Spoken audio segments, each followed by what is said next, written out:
꿈을 꾸며 지은 이름이 있습니다. 나의 이야기가 누군가에게 의미 있게 닿기를. 닿고 파서 만든 라디오, 닿고 파라. 저는 김다하입니다.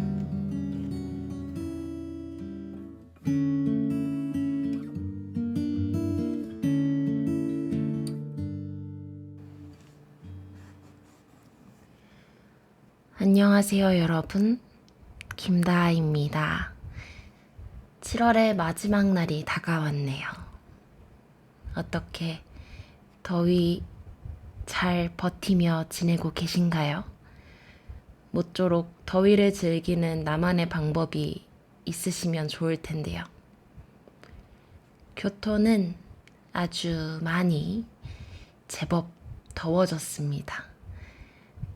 이제 서울이 장마인 것 같아 보였는데 교토는 진작에 지난지라 굉장히 습해지고 또 뜨거워져서 출근이 아닌 이상 좀처럼 바깥으로 나갈 일을 만들지 않는 선풍기와 에어컨 그리고 차가운 샤워에 의존하면서 하루하루를 지내고 있습니다. 저는 스스로가 더위에 약한 사람이라고 명확하게 인지하고 사는 편은 아니었던 것 같아요. 그런데 교토에 오고 나서는 확실하게 추위보다는 더위에 더 힘들어하는 사람인 것 같다라는 생각을 하며 지냅니다. 교토 자체가 분지 지형이라 여름에 덥고 겨울에 추운 이제 좀 서러운 곳인데요. 그래서 겨울에도 교토 집이 굉장히 추워요. 방바닥이 너무너무 차갑고 방 공기 자체가 차가워서 히터를 안 틀고 첫 해를 보냈다가 고된 감기에 걸렸던 경험이 있을 정도로 조금 겨울에도 많이 춥지만 그럼에도 기력이 없고 그래서 움직임이 줄어들고 조금 삶이 재미없어지는 계절이 저에게는 더 여름인 것 같더라고요. 땀이 나고 온몸이 찝찝해지는 것도 모자라서 저는 어렸을 때 아토피로 고생한 적이 있어서 지금도 여름이면 조금 땀띠처럼 올라올 때가 있어요. 그래서 잠결에 긁게 되고 그러면 그게 또 피부에 착색처럼 흉하게 남고 그걸 복구하는데 또 시간이 걸리고 이런 삶을 사는데 워낙에 습도가 높은 지역이다 보니까 그런 부분에서도 확실히 더 스트레스를 받는 부분이 명확해졌다라는 생각도 하고 있습니다. 그래도 와서 지내고 있는데 어쩌겠어요? 여름은 힘들지만 그만큼 또 여름 하늘이 주는 청명함은 아름답기도 해서 최대한 힘을 내서 영차 일본, 그것도 여름 일본이 주는 낭만의 구석들을 더 찾아다니면서 챙기고 즐겨야겠다는 생각을 최근에 새롭게 또 했습니다.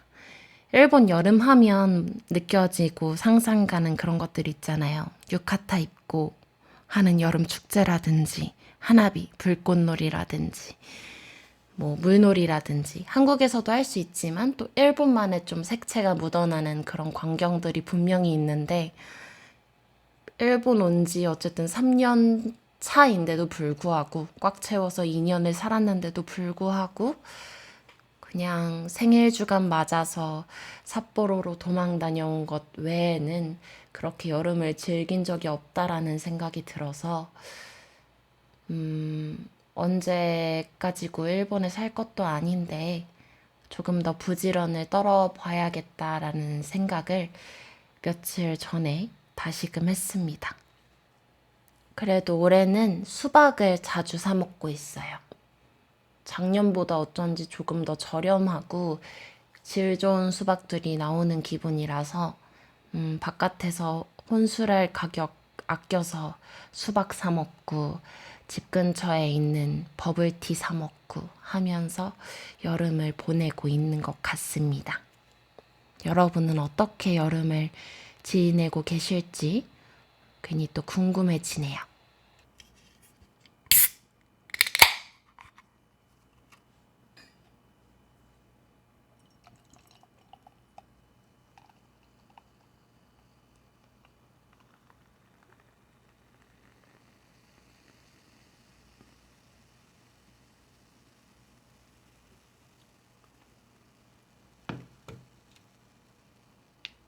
간만에 찾아온 남맥 시간입니다.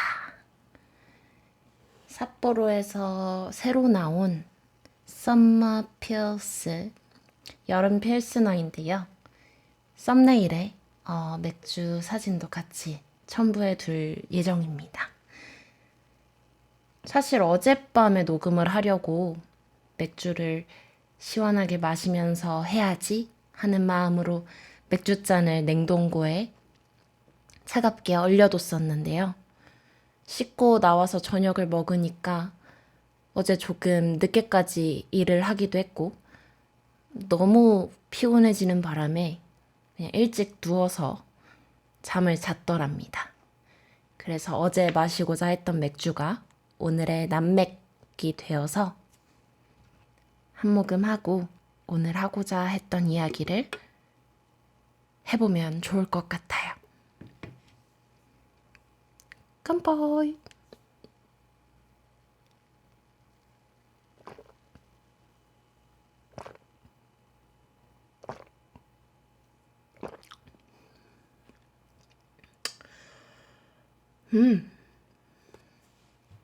제가 이걸 처음 마셔보는 게 아니거든요. 근데 저번에 먹었을 때는 약간 뭔가를 같이 먹으면서 먹었는지 배가 부를 때 마셨는지 지금 마시니까 또 다른 산뜻함이 느껴지네요. 그때는 그냥 되게 가볍고 그 가벼운 라거 맥주들에서 느껴지는 끝맛 중에 약간 마른 오징어랑 같이 먹어야 될 것 같은 그런 마른 오징어 계열의 끝맛? 그런 씁쓸함이 느껴지는 경우들이 있는데 그래서 이 친구도 약간 그렇다 정도로만 생각을 하고 있었단 말이죠. 그런데 그 가벼운 맛 안에서 왜 여름이라는 말을 붙였는지 알 것 같은 산뜻함이 확 스쳐간다는 것을 지금 새롭게 느꼈습니다. 그리고 삿포로 맥주가 7월 1일, 2026년 7월 1일에 60주년이라고 하네요. 홋카이도以外の国内工場でも上場しています. 홋카이도 외에 국내 공장에서도 양조하고 있습니다. 저는 일본에 살게 되고 나서 느꼈던 어떤 새로운 발견 중에 하나가 삿포로에서 나오는 맥주들이 내 입맛에 꽤나 맞는다라는 것이었어요. 왜냐면 한국에 있을 때 만나졌던 삿포로 맥주는 딱 그 4캔에 10,000원 하던 시절에 편의점에 들어가 있던 일본 맥주 라인업 중에 삿포로는 그 은색 캔에 노란색 별이 그려져 있는 삿포로 캔이었는데 그거는 저에게 꽤나 메탈릭한 약간 쇠맛이 느껴지는 느낌이어서 그 캔이 잘못됐었는지는 모르겠지만 그 첫 기억이 별로 좋지 않아서 뭐 일본 맥주 중에서는 나는 기린이치방이 제일 좋을 수도 있겠는데 라는 생각을 하면서 이제 그런 취향을 정립하고 있었단 말이죠. 또 기린이치방 광고가 일본에서 잘하는 술 광고 느낌으로 한국 기린 이치방 광고가 한번 나왔었거든요. 그 영향도 있었던 것 같습니다. 뭐 맛도 좋아했지만요. 그런데 교토에 워홀로 오고 나서 살면서 만나지는 여러 가지 삿포로에서 나오는 종류들의 맥주들이 전반적으로 다른 이제 아사히, 산토리, 기린 그 세 가지 양조장에서 나오는 것들보다 더 자주 제 입맛에 맞는 경험을 해서 특히나 홋카이도에서만 마실 수 있는 클래식, 더 클래식인가? 어쨌든 삿포로 클래식 맥주가 있거든요. 그 맥주를 참 좋아하기도 했고요. 그래서 자연스럽게 삿포로라는 브랜드 자체에 대한 신뢰가 생기면서 이제는 편의점에서 뭐 시즌마다 나오는 새로운 캔 맥주들 중에 삿포로가 있으면 무조건 집어서 마셔보는 그런 즐거움을 가지며 살고 있습니다.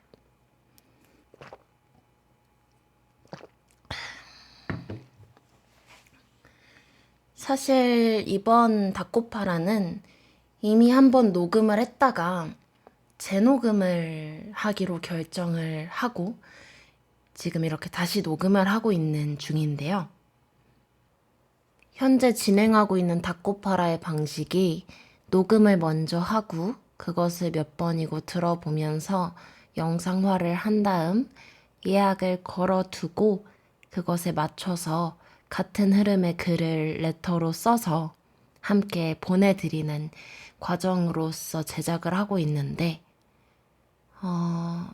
저번 녹음을 계속 들어보는 과정에서 너무 거르지 않고 날것의 일기를 쓰듯이 말해버린 것 같다는 느낌이 들어서 다시 녹음을 하게 되었습니다. 제가 근래에 콘텐츠를 만들면서 조금 의식적으로 노력하고 있는 부분이 있는데요. 그게 콘텐츠를 만들 때 이 콘텐츠를 접한 사람들의 반응을 미리 예상하고 정해두고 어느 정도 원하는 방향을 지정해두고 그에 맞게 콘텐츠를 만들어 나가는 그런 형태의 작업 방식을 노력해서 해보고 있단 말이에요. 제가 팟캐스트를 녹음하고 글을 써서 보내게 되었을 때 그걸 접하고 들으면서 여러분이 느끼는 감각이 되도록이면 편안했으면 좋겠고 동시에 스스로의 삶을 한번 돌아보며 스스로의 감정을 알아차리는 어떤 사유하는 과정에 좋은 재료가 되었으면 좋겠고 그래서 결국에는 그 하루의 의미가 조금 더 본인에게 좋은 방향으로 흘러가는 데에 아주 자그마한 도움이라도 되었으면 하는 마음이 있단 말이죠. 그런데 지난 녹음은 조금 제가 대나무 숲에 대고 저 이런 게 속상했어요. 이런 게 별로더라고요. 하고 찡찡대는 느낌이 강하다는 생각을 지울 수가 없어서 안 그래도 바로 직전 팟캐스트에서 번역가가 아니지, 통역가의 일을 처음 해보면서 느꼈던 어려움에 대해서 말씀드린 적이 있잖아요. 근데 그것의 바로 다음 화로 또 속상했던 일을 중심으로 뭔가 말을 하고 있자니 내가 이 팟캐스트를 시작한 목적과 내가 이 팟캐스트를 이용하고 있는 목적이 지금 다른 것 같다라는 생각이 들더라고요. 그래서 재녹음을 결심하게 되었습니다. 조금 더 기획을 했고요. 그 사이에. 이번 팟캐스트와 레터의 제목이 멋대로 판단하지 않는 힘인데요. 제가 그간 살아오면서 왕왕 느끼기도 했던 어떤 타인에 대한 기시감 혹은 거부감 같은 것들이 어디서 오는지 명확하게 언어화할 수 없었던 적이 몇 번 있어요. 근데 그런 것을 최근에 이래서 그랬을지도 라고는 그 정도로는 언어화를 할 수 있게 된 것 같아서 때마침 팟캐스트 주제로도 괜찮겠다라는 마음에 함께 들고 오게 되었습니다. 제가 최근에 처음으로 지금 일터에서의 회식을 했거든요. 지금의 일터가 어쨌든 외식업 기반이다 보니까 휴일도 정기적으로 정해져 있지 않은 업장이고 해서 다 같이 쉬어서 모일 수 있는 시간 자체가 없는 곳이란 말이죠. 그래서 1년에 2번 정도는 이제 연초에 한 번, 그리고 교토의 기온 마츠리가 한창 바쁘다 보니 그 시즌이 지난 다음 주에 한 번 날을 잡아서 쉬고, 또 기온 마츠리의 다음 주 같은 경우에는 가게 휴일에 맞추어서 오츠카레 카이라고, 오츠카레 사마 수고하셨어요, 고생하셨어요. 카이는 우리나라 말로 그 어쩌고 저쩌고 회, 송별회, 뭐 어떤 단체 모임 그런 회 있잖아요. 그거를 일본어로는 카이라고 발음을 많이 해서 오츠카레 카이라는 이름의 회식을 최근에 진행을 했습니다.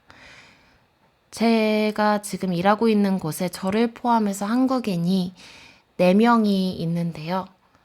저를 기점으로 나머지 3분이 우르르 들어오게 된, 그래서 다들 근무하게 된 기간이 비슷한 그런 상태입니다.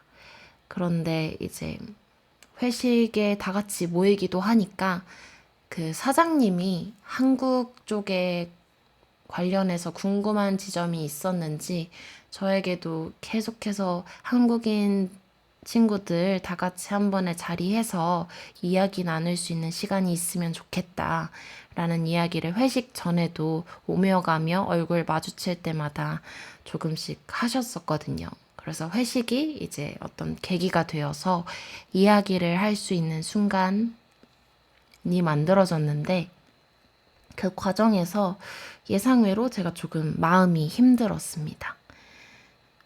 일단 나머지 3명의 한국인 친구들과의 접점이 저는 없는 상태고, 그 친구들은 대학생, 즉 대학교를 교토에서 다니는 상태에 저랑은 10살이 아마도 넘게 차이가 나는 친구들이란 말이죠. 한 명 한 명의 나이를 명확히 알지는 못하는데 뭐 다 20살, 21살 이런 걸로 알고 있어요. 근데 더군다나 저는 콘텐츠를 만드는 팀이고 그들은 현장 근무이기 때문에 더 마주할 일이 없단 말이죠.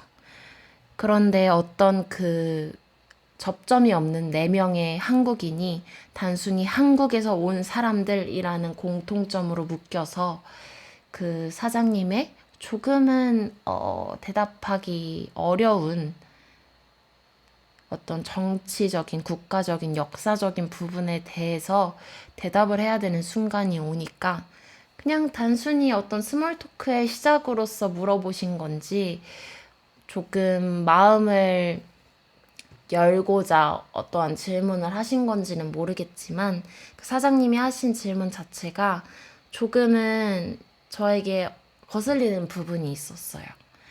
어쨌든 일본의 어떤 부분이 좋아서 이곳에 와 있기는 하지만 그 이전의 역사까지 우리가 건드리고 부정하고 그러는 일은 있을 수가 없고, 오히려 그런 역사가 있어서 한국이 무사히 한국으로서 존재할 수 있기 때문에 이렇게 한국인으로서 여기 와서 어떠한 영향력을 끼친다든지 어떤 타국 생활을 명확하게 즐길 수 있는 상황인 거잖아요.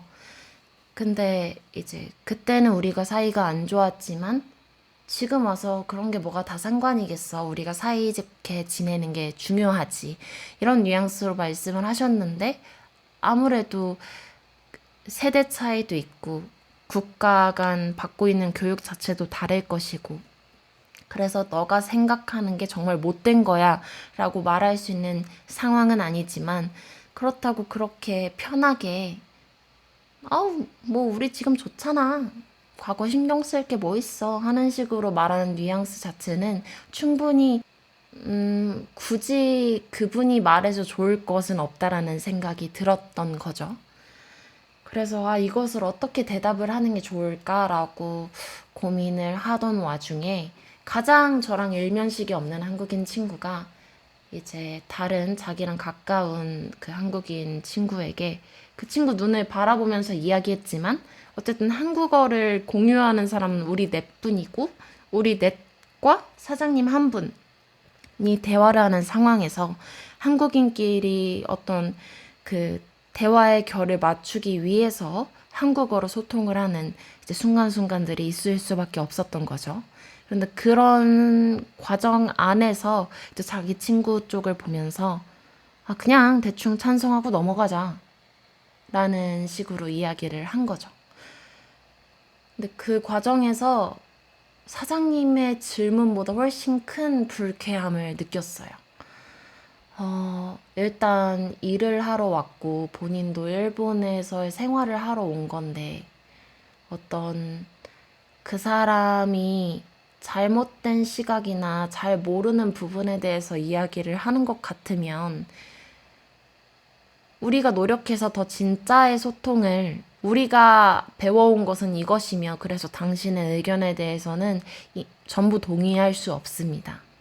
같은 명확한 진짜의 이야기를 할 수 있는 기회가 어떻게 보면 만들어진 것이기도 한데 그것을 주변의 동의를 구하지도 않은 채 그냥 벽을 쳐버리는 어차피 이해 못할 테니까 말해 뭐해 대충 찬성하고 넘깁시다 하는 뉘앙스와 태도가 너무 짧은 시간 안에 자기 멋대로 모든 것을 넘겨짚고 판단했다라는 느낌이 들었어요.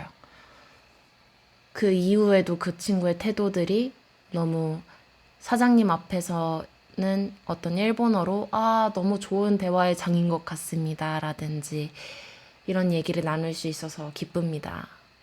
더 많은 이야기를 나누고 싶습니다. 라는 어떤 적극적인 굽신거림으로 보여질 수밖에 없는 지금의 그때의 저에게는 그런 태도를 취하는 것이나 그 이후에 어떤 다른 동료들과의 대화에서도 저에 대해서 어떤 일면식의 알도 없으면서 그냥 다하님 러닝하는 거 한국 사람들이 요새 러닝에 빠져 있으니까 그냥 뛰는 것 같은데 이런 뉘앙스의 말이라든가 여러모로 너무 오랜만에 만나보는 무례함인 거예요. 그러면서 동시에 내가 이걸 상대해야 하나? 아기가 없어 보이는데 저걸 또 내가 짚어줘야 하나? 짚어줄 수 있을 것 같지도 않은 거죠, 분위기상. 그리고 제가 별로다라는 감정을 느끼긴 하지만 저 사람을 별로인 사람이라고 규정 짓는 순간 나도 별다를 것 없는 사람이 되는 것 같은 기분에 그냥 흘려보내고 회식 자리에 임했었는데요. 아무래도 상황이 그냥 다 같이 즐겁게 노는데 그 친구가 그런 것이었다면 보다 가볍게 넘길 수 있었는데 어떤 이미 대화 자체의 난이도가 올라간 상태에서 나의 같은 편이라고 해줄 수 있을 만한 사람이 없어졌다. 저 친구의 한마디로 인해서. 나머지 친구들이 그렇게 적극적인 편도 아니었고. 그래서 그냥 외롭다라는 생각이 들었던 것 같아요. 외로움에서 기인한 어떤 원망스러움이었을지, 오랜만에 느끼는 날것의 어린 무례함에 대해서 느낀 기시감이었을지, 그때의 감정을 명확하게 언어화할 수는 없지만, 좀 낯선 감정이어서, 네, 아직까지도 선명하게 남아있는 부분들이 있습니다. 호불호가 강한 사람에게 드는 어떤 거부감 같은 것들이 이전부터 있었던 것 같아요.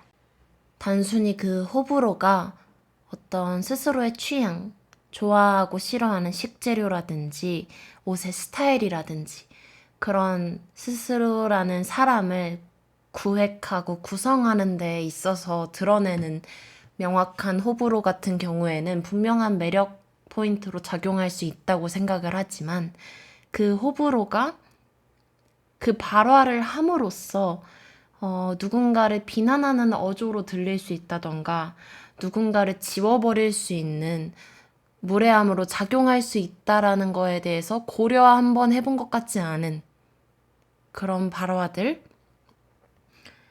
대해서는 굉장히 연약하고 멀리 내다보지 못하는 사람이라는 생각이 한편으로 들고, 또 한편으로는 어리다라는 말을 그렇게 쓰고 싶지 않지만 그냥 어떻게 상대해야 될지 모르겠어서 느껴지는 무력함 있잖아요. 그걸 그냥 어리다라고 표현해버리면 내가 그들과 다툴 필요가 없어지니까 나를 위한 편의로서의 어리다라는 표현, 사실 그런 맥락에서 어리다라는 말을 함부로 쓰고 싶지 않기도 한데, 어떤 사납고 조그만 치와와가 떠오르는 것 같아요. 왜냐면 그런 호불호를 밝히는 걸 방금도 앞서 이야기했듯이 스스로를 정체화하는 데 쓴다면 굉장히 매력적일 수 있고 한데, 그걸 바깥에 누군가를 규정짓고 어떤 일반화하는 데 써버리는 것 같아서 그 과정은 결국 나와 다른 것에 대한 이해를 할 기회조차 날려버리면서 동시에 벽을 치고 스스로를 가두는 행위 같다고 느껴져서 강해질 의지조차 없는 연약한 어떤 마음에 대한, 그래서 그것을 내가 옆에서 도와주고 싶지도 않아지는 그런 종류의 거부감들이 드는 것 같습니다. 저 그룹은 저런 사람이야. 아, 저렇게 뭐 예를 들어서 몸에 타투가 저만큼 많고 어떤 덩치가 저만큼 크고 어떤 옷을 입었고 안 봐도 알아. 이런 태도들. 이제는 뭐 어느 정도는 모두가 그것이 무례하다는 것을 알고 있다고 믿지만서도 그럼에도 불구하고 그런 발화들을 우리는 아직 쉽게, 특히나 한국 안에서는 접한다고 생각을 해요. 어떤 판단과 함께 색안경을 끼는 순간 내 세상이 작아진다는 것을 조금 더 많은 사람이 인지하고 또 그로 인해서 경계하는 그런 것들이 세상에 많아진다면 적어도 낯선 사람의 어떤 판단으로 의해서 상처받는 누군가들이 덜 자주 생기지 않을까. 그러니까 어떤 판단을 하고 규정을 지어버리는 것은 스스로에게 낯선 게 무서워서, 그래서 그것을 그냥 빠르게 규정 짓고 스스로 편해지고 싶어서, 결국엔 상대를 위한 게 아니라 나를 위한 것이잖아요. 근데 그 과정에서 누군가 다칠 수 있다면 경계해야 하는 거죠. 어떤 옳고 그름의 문제에 넣을 수 있는 것이 아니고 자랑할 수 있는 취향의 범주에 넣을 수 있는 것조차 아니죠. 저 역시 저를 위해서 어떤 스스로 빠르게 판단을 하고 도망치는 순간들이 있는데요. 저 사람은 나에게 해로울 것 같다 라는 어떤 스스로만의 판단 기준이 있고, 그렇게 판단이 되는 순간 마음을 열지 않고 그 사람도 모르게 빠르게 곁을 떠나려는 어떤 습성을 가지고 있어요. 그런 과정 자체가 나쁘다고는 생각하지 않습니다. 사람인지라 모든 것을 포용하기는 어려움이 있고 스스로에게 맞지 않는 것을 계속 끌어안고 있을 필요도 없고요. 하지만 그런 맞지 않음에 대한 것에 대한 대화를 할 때에 어떠한 근거를 단순히 스스로가 가진 호불호에 두기에는 생각보다 이 세상에 정말 다양한 존재들이 있고 호불호로서는 판단할 수 없고 설명되지 않는 것들이 있다는 것은 경계하고 조심해야 될 부분이라는 생각이 들어요. 왜 제가 재녹음을 할 수밖에 없었는지 예상이 가시는 분들도 계시려나요? 지난 녹음에서는 이런 말을 조금 더 거세게 그리고 속상한 마음을 담아서 뭔가 말보다 마음이 앞서는 그런 녹음을 하게 되어서 조금 더 시간을 두고 재녹음을 하는 방향으로 선택을 하게 되었었습니다. 감정을 배제하고서라도 이야기 나눠보고 싶었던 이야기였어요. 다음 이야기는 8월 15일 광복절에 찾아오게 되겠네요. 저는 8월 초에 광복절 일주일 전에 생일이 있어서 늘 광복절까지는 굉장히 붕 뜬 기분으로 8월을 보내는데요. 이번 생일 주간에는 또다시 삿포로에 다녀옵니다. 매년 생일마다 삿포로에 가는 것은 아니지만 그래도 2년 만에 다시 생일 주간을 맞아서 삿포로에 혼자 다녀오기로 했어요. 그곳에서 느낀 감정들을 기반으로 다음 닭고파라에서 만나질 수 있으면 좋겠네요. 더운 여름 너무 지치지 마시고 스스로의 즐길 구석을 잘 누리시다가 또 기분 좋게 다음 이야기에서 만나줬으면 좋겠습니다. 다음 편으로 먼저 가서 기다리고 있을게요. 닭고파라 김다하였습니다. 안녕.